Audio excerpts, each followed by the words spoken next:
About 10 to 12 years ago, I was a drug addict living in Cleveland, Ohio. I usually spent my days smoking, drinking, and I was usually up to no good.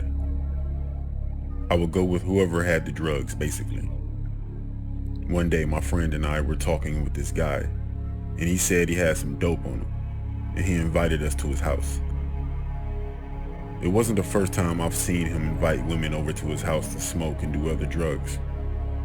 He seemed nice, but I didn't feel comfortable going with him, but I was. Then I saw another friend across the street, so I went over there to her. After that, I went home, and my friend went with him. The next day, his house was surrounded by police and news cameras.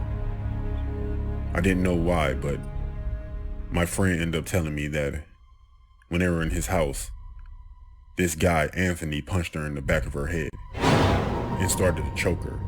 Then she woke up in a bed. She said next to the bed she saw a woman's body with no head attached, but she decided not to scream because he was asleep right next to her. She ended up crawling and getting out of the house, literally running out of the house, barely clothed, and ended up calling the police. Eventually, they found 11 bodies of 11 different women in and around his house. Who would have known that man was a serial killer? His name was Anthony Sowell. I'm so glad that my other friend caught my attention right before I was going to his house. Who knows? I could have been one of those bodies.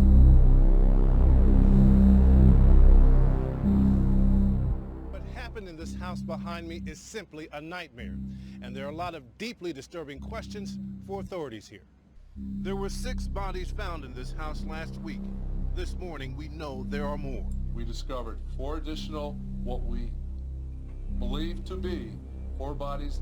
Police believe that they were murdered by this man, Anthony Sowell, a convicted rapist who had been living in the house. It appears that this man had a insatiable appetite that he had to fill.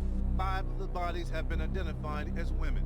Police say they were strangled. I didn't feel safe. There's something telling me don't go in this house. One woman says she narrowly avoided being a victim. How he was in love with me, how he wanted me to go up to his house and drink with him. Sowell was a registered sex offender.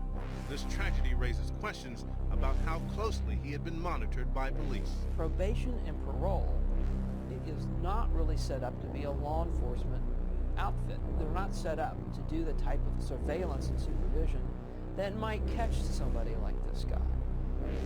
The search of this house will continue. Chris, there could be still more bodies here. Pierre, thank you for the reporting.